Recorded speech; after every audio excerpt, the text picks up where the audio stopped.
udah ngerekam. Sip, mantap. Oke, ada truk. Melipir dulu ke kiri. Oke. Halo teman-teman semuanya. Halo, kembali lagi dengan Forest. Dan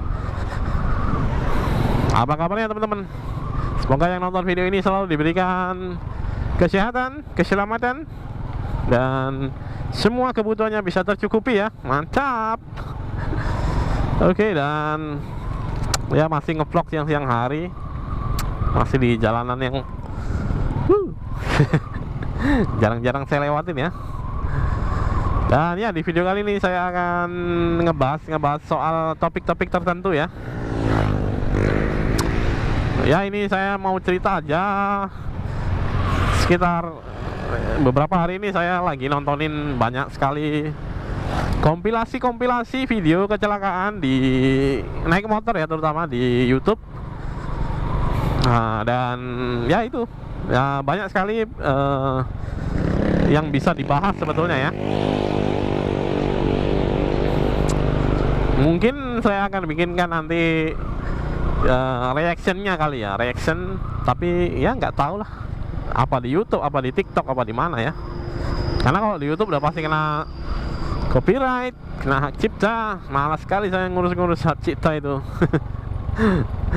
Mengedit-editnya ya.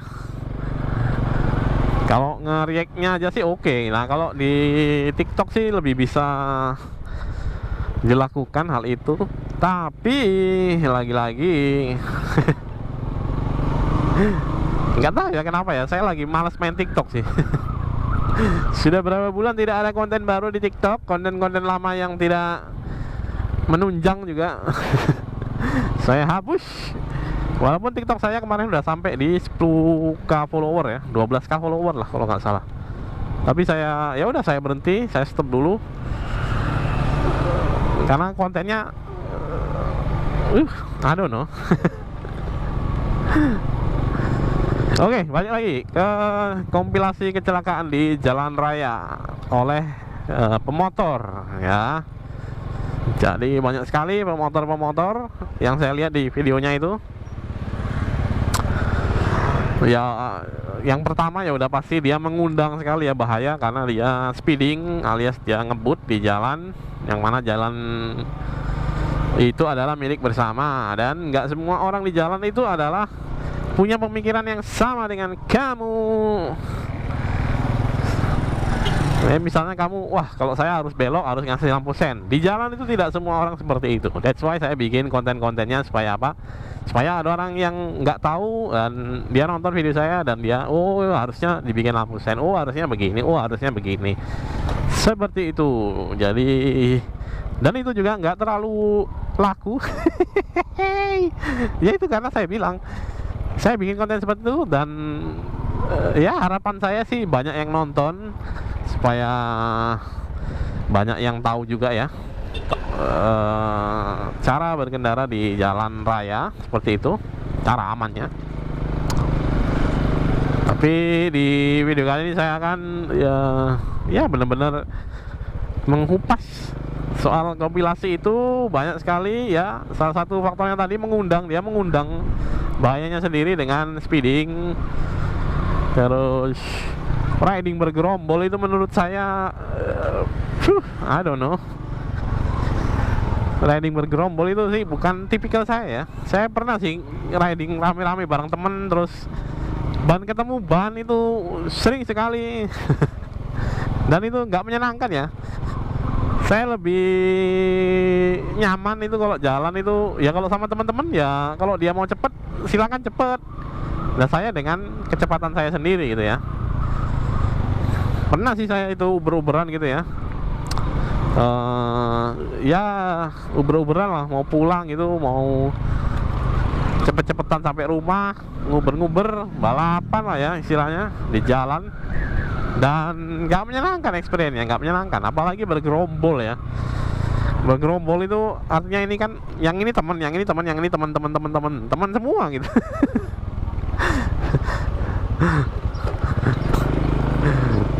Kalau orang lain kan kita bisa langsung wang bablas, terus kita bisa klaksonin kalau memang kita mau nyalip ya. Nah kalau temen itu kan ya, apalagi bergerombol terus jaraknya cukup dekat seperti itu ya, saya sih nggak menyarankan. Oke, dan itu yang kedua tadi, jalannya bergerombol. Nah, bergerombol ketika satu jatuh pasti domino, yang di belakangnya pasti ikut-ikutan biasanya. Nah, terus kemudian ya ada beberapa kejadian mungkin karena ini ya, yang melanggar rambu-rambu juga, lomba lampu merah lah, ada orang lomba lampu merah, ada orang nyebrang ragu-ragu, nggak bikin lampu sen dan lain sebagainya, terus dia kena tabrak. Terus yang paling sering sih saya lihat ya karena cornering ya, karena mengundang bahayanya sendiri gitu. Udah speeding, cornering ya, itu mengundang bahayanya sendiri ya. Ibaratnya kamu punya harta di rumah tapi rumahnya nggak kamu kunci gitu. Nggak apa-apa kalau nggak dikunci tapi pintunya ditutup ya. Nah ini udah nggak dikunci, nggak ditutup, pintunya dibukain gitu lebar-lebar, jendelanya dibukain lebar-lebar, terus kamu tinggal pergi gitu. Mengundang bahaya.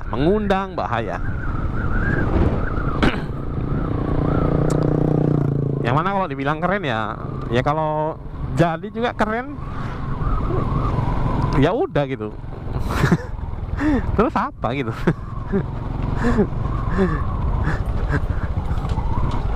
Kecuali kamu bisa cornering di semua tikungan, kamu bisa cornering terus kamu diangkat jadi PNS misalnya seperti itu ya, atau kamu diangkat jadi komisaris gitu misalnya. Nah itu worth it dicoba. Tapi kalau cuma kelihatan keren gitu,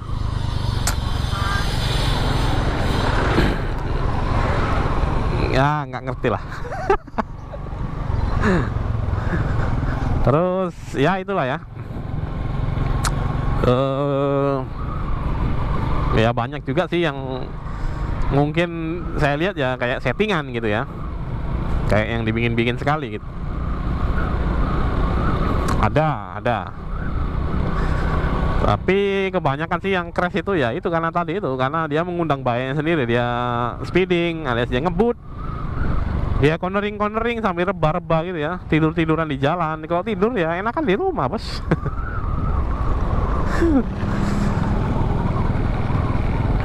Terus nah itu tadi ridingnya bergerombol.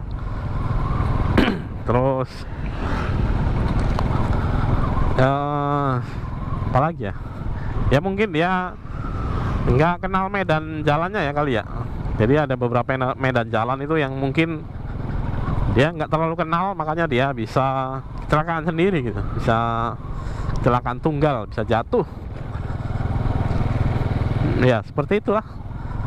Dan ya rata-rata sih yang kejadian kecelakaan itu saya detailnya sudah saya bikinkan videonya. Waduh banyak sekali video-video yang sudah saya bikin itu ya, detailnya untuk menghindari terjadinya si kecelakaan itu ya. Tapi lagi-lagi ya namanya orang ya, seperti saya bilang tadi, di jalan itu mungkin yang mikir kalau belok harus kasih lampu sen itu ya 80%, 20%-nya lagi adalah orang-orang yang tidak berpikir seperti itu mungkin ya. Ya kalau kita lagi apes ya kita ketemu yang 20% itu. Kalau kita lagi beruntung atau hari-hari normal mungkin kita ketemunya yang 80% ya, yang ngerti gitu. Nah sisanya ya kita ketemu yang 20%. Kalau kita bisa menganalisa dia mau kemana gitu, mungkin kemungkinan kecil ya, kemungkinan kecilnya bakal terjadi tabrakan. Tapi karena udah diundang bahayanya dengan speeding, kalau nggak speeding sih harusnya bisa ya, kalau istilahnya yang waras ngalah gitu ya. Ada orang tiba-tiba belok gitu, kalau kita lagi pelan-pelan gini kan nggak mungkin sih kita tabrak. Tapi kalau lagi speeding kan mau nggak mau gimana kamu mau ngerem, mau nurunkan, misalnya kalau naik motor gigi mau diturunkan giginya cik gitu. Buktinya tetap ada itu kecelakaan gitu, video-videonya masih terkompilasi sampai sekarang.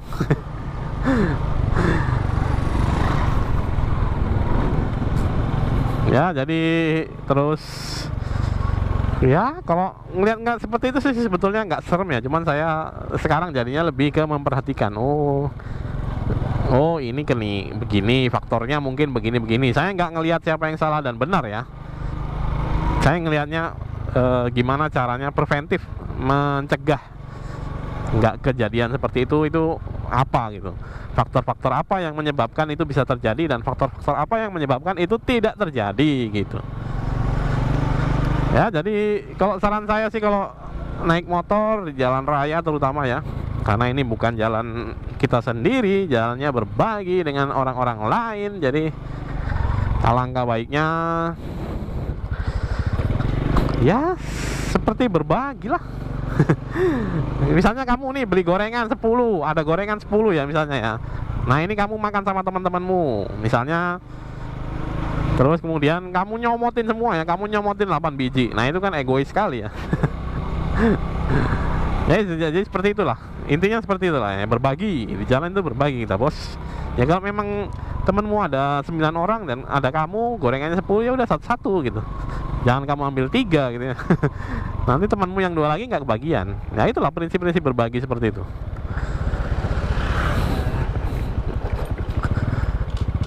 Prinsip-prinsip berbagi seperti itulah.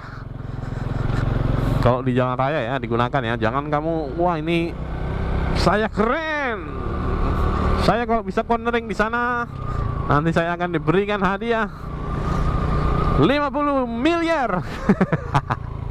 No. Jangan lakukan sesuatu yang ya mungkin kesenangan ya. Kalau ekonomi itu apa ya? High risk high return kali ya. Iya. Semakin tinggi resikonya, semakin tinggi juga nilainya, value-nya. Value yang kita dapatkan. Nah, kalau nggak sebanding ya, high risk doang gitu. Returnnya nggak ada. Returnnya cuman kamu keren bang gitu.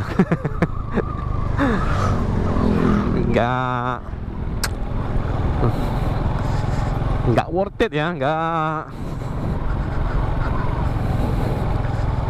nggak patut lah untuk kita ambil resiko yang sebesar itu cuman untuk mendapatkan lu keren banget bang gitu. Nggak sepadan lah kalau dibilangnya.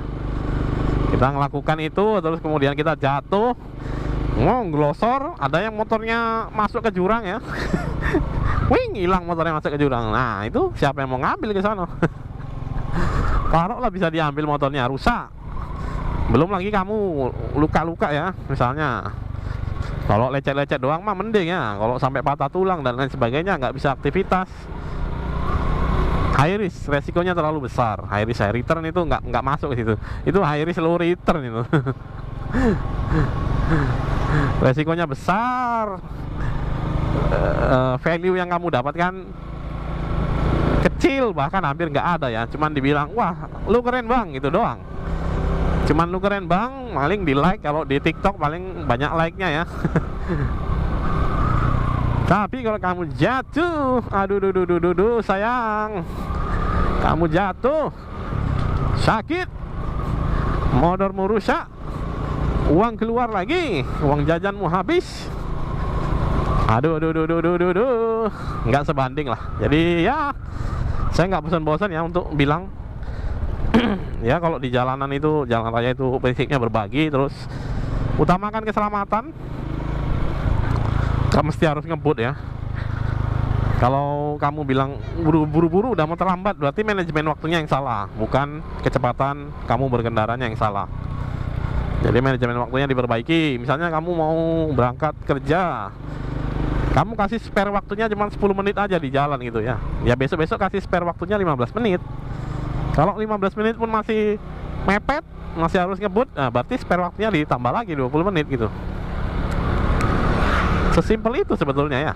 Jadi bukan salah di cara berkendaranya, tapi di manajemen waktunya yang salah. Oke lah, kalau begitu itu aja sih hal-hal yang